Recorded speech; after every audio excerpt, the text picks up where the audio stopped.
warahmatullahi wabarakatuh.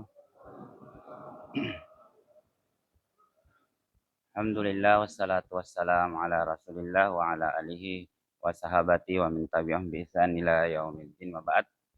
Puji syukur kita panjatkan kehadirat Allah Subhanahu wa taala atas limpahan rahmat dan hidayahnya sehingga pada kesempatan hari ini Allah Subhanahu wa taala memberikan dua buah nikmat,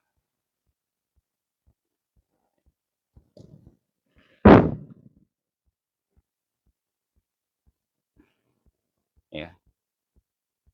Dua buah nikmat, yaitu nikmat kesehatan dan nikmat kesempatan. Kata Rasulullah Shallallahu Alaihi Wasallam, ada dua buah nikmat yang paling besar di antara nikmat-nikmat yang lainnya adalah nikmat kesehatan dan nikmat kesempatan. Ya, karena ketika seseorang diberikan nikmat keimanan, akan tetapi tidak diberikan nikmat kesehatan untuk bisa beribadah kepada Allah Subhanahu wa taala, niscaya dalam beribadah tidak memiliki kesempurnaan dan paripurna. Begitu juga jamaah sekalian tentang nikmat kesempatan. Mungkin banyak di antara kita diberikan nikmat keimanan, diberikan nikmat kesehatan, akan tetapi tidak diberikan nikmat kesempatan untuk melaksanakan ketaatan kepada Allah Subhanahu wa taala. Sehingga nikmat-nikmat yang lainnya adalah berharga di sisi Allah tapi tidak melakukan kegiatan ibadah yang sempurna dan paripurna. Tak lupa pula kita kirimkan salam dan taslim kepada baginda Muhammad sallallahu alaihi wasallam, karena beliaulah yang menunjukkan kita cahaya ilmu, ya, dari para ulama menjelaskan bahwa minadz zulumati ilan nur, dari cahaya kegelapan menuju cahaya terang menerang yang dipenuhi dengan cahaya teknologi yang sama sekarang ini. Bapak Ibu sekalian yang dimuliakan oleh Allah Subhanahu wa taala,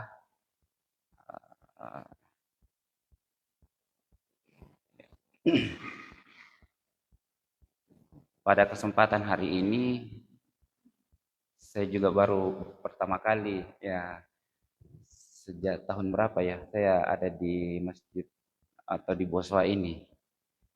Saya sering membawakan kajian di masjid-masjid yang lainnya, namun sepertinya saya canggung sekali melihat Bapak Ibu sekalian. Kayak gemetaran kayak ini. Bayangkan mempersiapkan materi sampai larut malam, padahal materinya sudah ada sebenarnya. Tapi beda jamaah, beda juga fisikisnya dan mentalnya ini. Ya, dan mungkin kesempatan ini kita akan membahas sedikit tentang fikih kesehatan. Namun sebelumnya, karena kita beberapa hari lagi kita masuk ke dalam bulan Ramadan, maka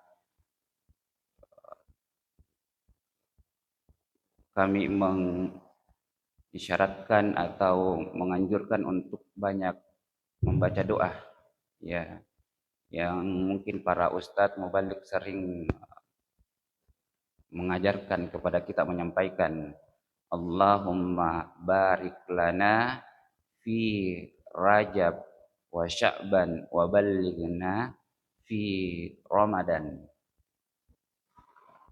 Ya Allah, berkahilah kami di bulan Rajab dan bulan Sya'ban wa ballighna Ramadan, dan pertemukan kami di bulan Ramadan.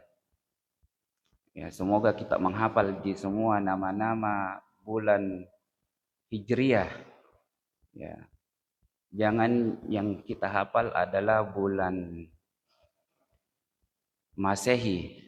Jadi mungkin kita bisa mengulang bulan Rajab dengan Sya'ban dan Ramadan, itu masuk bulan ke-7 kalau Rajab, Sya'ban bulan ke-8, Ramadan bulan ke-9. Jadi kita mulai dari bulan Muharram, Syafar, Rabiul Awal, Rabiul Akhir, Jumadil Awal, Jumadil Akhir, Rajab, Sya'ban, Ramadan, Syawal, Dzulqa'dah dan apa? Zulhijjah. Ya, kita harus. Oke, Bapak Ibu sekalian yang dimuliakan oleh Allah Subhanahu wa taala, mungkin kita masih samar-samar karena yang kita bahas adalah fikih tentang sholat, fikih tentang puasa, fikih tentang wudhu dan lain-lain. Dan ini juga ada kaitannya. Ya, tapi kita akan perlahan-lahan meninjau dari segi kesehatan. Kalau dalam ada yang disebut juga fikih kedokteran. Kalau bahasa Arabnya adalah fikih at-tabib. Mohon maaf Bapak Ibu sekalian, saya juga berasal dari, jadi gelar saya ada 11. Salah satu di antaranya saya tidak mau kalau ceramah tidak ada gelar SPDI-nya.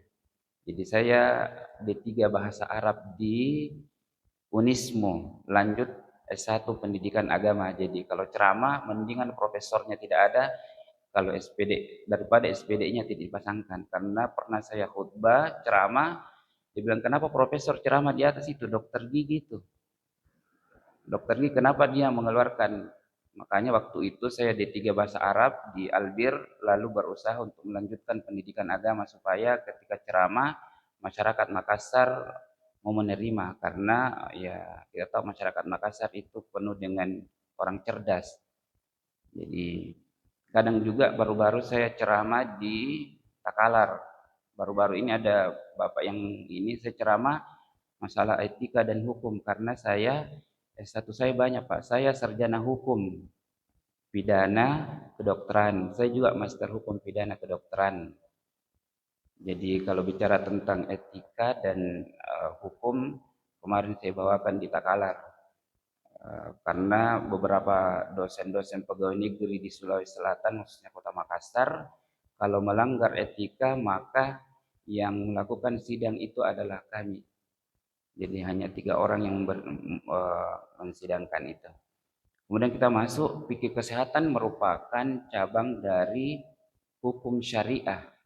Ya, hukum syariah yang terkait tentang bagaimana seorang umat muslim memelihara kesehatannya, mencegah penyakit, dan bisa memberikan tindakan medis kepada dirinya berdasarkan Al-Quran dan hadis Nabi kita Muhammad Sallallahu Alaihi Wasallam. Mungkin kajian kita akan panjang nanti beberapa episode, jadi kita perlahan-lahan yang poin-poin prinsip dasar dalam fikih kesehatan itu dia tadi membahas tentang bagaimana kesehatan individu atau masyarakat, bagaimana masyarakat Islam itu mengkonsumsi makanan bukan hanya halal ya tapi thayyib. Jadi banyak makanan yang halal, nanti kita akan bahas ayat dan hadisnya, tapi makanan tersebut tidak thayyib. Thayyib itu adalah makanan yang tidak bergizi. Sehingga banyak umat muslim ya sering mengkonsumsi makanan halal.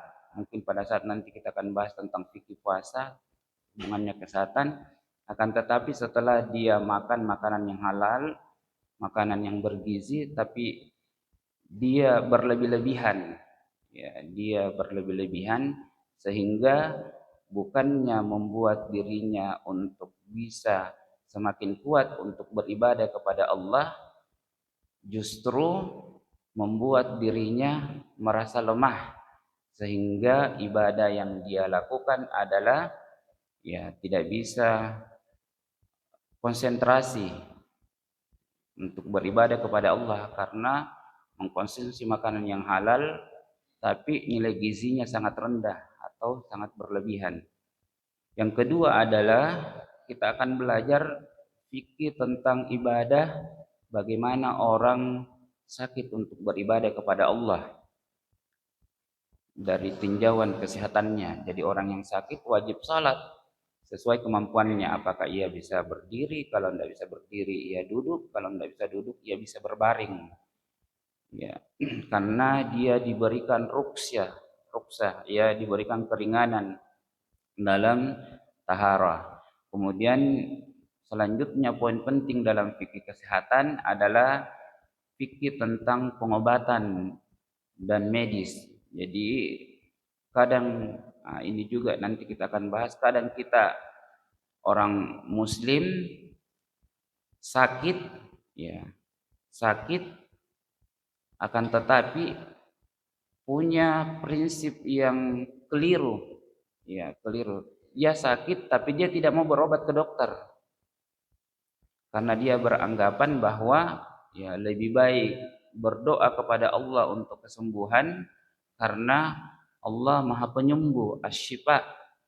Akan tetapi ia melupakan untuk berusaha, ya, berusaha untuk mencari pengobatan. Ini juga yang perlu kita jelaskan. Ketika kita ingin berobat, ya, harus memahami apakah obat yang diberikan oleh dokter itu adalah obat yang halal atau ternyata dalam komposisi obat itu ada zat-zat yang membuat, ya, yang membuat kita orang muslim ketika beribadah kepada Allah Subhanahu wa taala maka ibadah kita tidak diterima. Tapi ada kaidah fikihnya, ada satu obat yang mungkin mungkin atau, ya, benar juga obat tersebut diharamkan oleh Allah Subhanahu wa taala, akan tetapi tidak ada obat yang bisa menyembuhkan kecuali dengan obat tersebut, maka para ulama membolehkan itu dalam keadaan darurat. Kemudian yang keempat adalah ini juga buat ibu-ibu, ya, fikih kesehatan wanita yang kontemporer itu juga perlu dibahas tentang bagaimana hukumnya tentang operasi sesar, ya, bagaimana hukumnya untuk kuret, bagaimana hukumnya tentang berkabeh.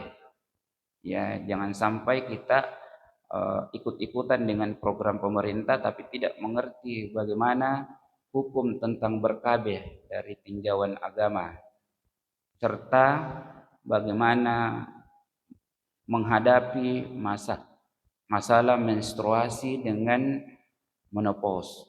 Ya, ini ada fikihnya semua. Kemudian ada isu kontemporer adalah penggunaan obat ketika puasa.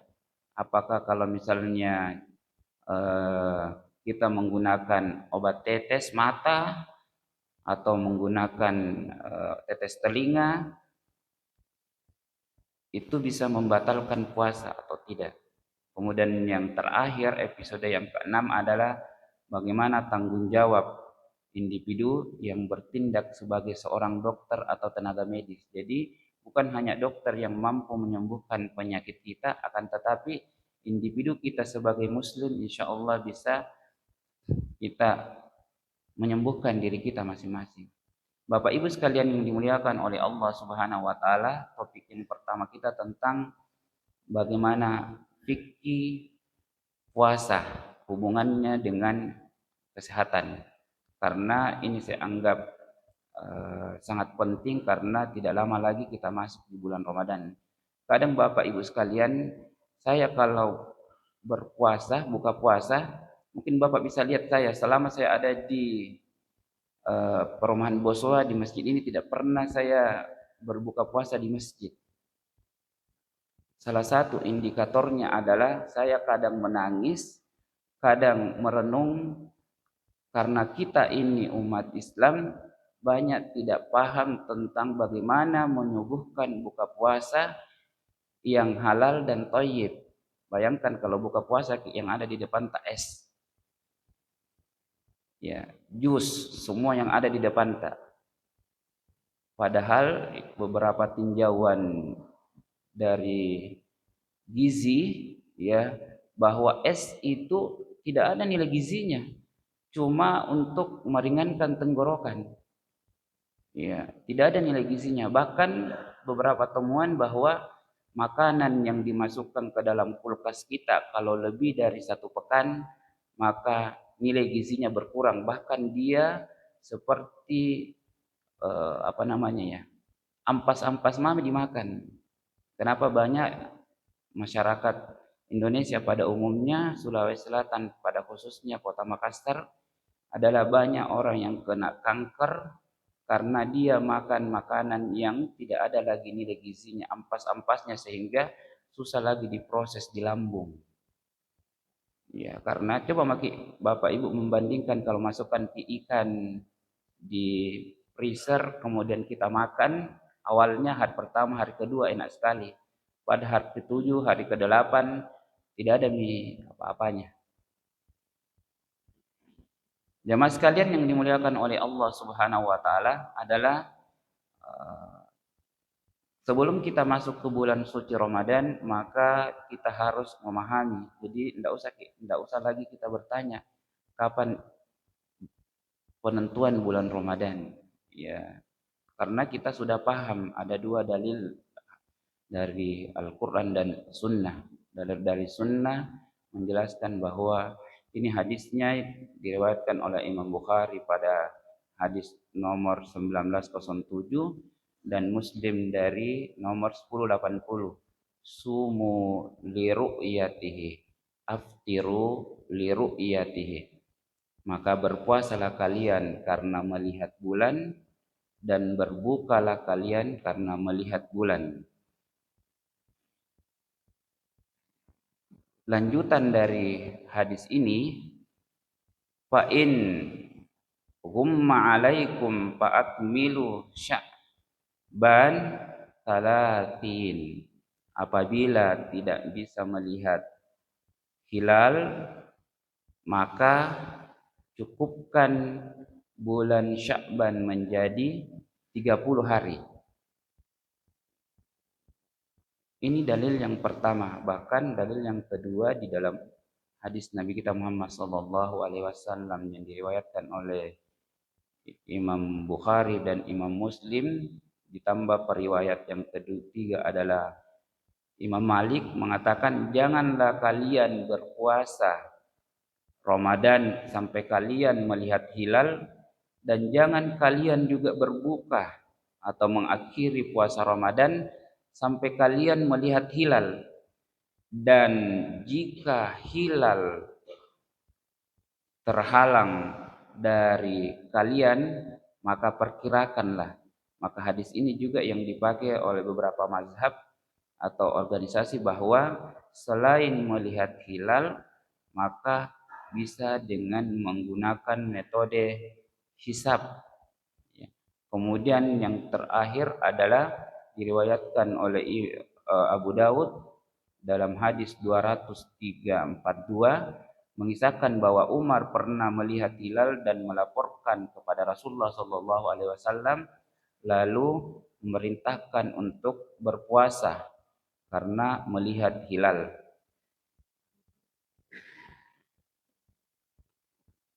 Kemudian di surat An-Nisa ayat 59 Allah Subhanahu wa taala berfirman, ya ayyuhalladzina amanu atii'ullaha wa atii'ur rasul wa ulil amri minkum. Jadi kalau misalnya tidak ada yang melihat hilal, maka kita kembalikan ke ulil amri minkum, dikembalikan kepada pemimpin.